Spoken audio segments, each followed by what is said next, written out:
Another day, another vlog mga mi. Siyempre, pagkagising, diretso agad sa kusina. Linisan ang mga plato.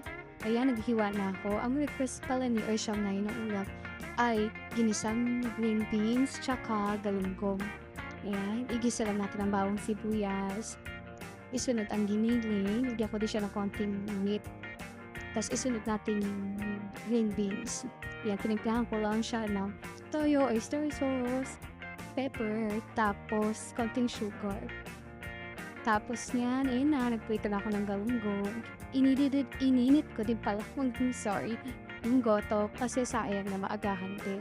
Tapos syempre, as usual, agahan at breakfast ni Ersha ay kung ano din ang niluto ko nung buong umaga.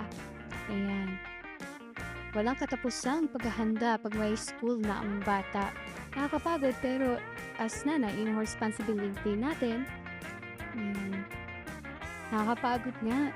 So, sabi ko nga kay Ersha, maliligo na ako kasi pagpasok na ako ng trabaho.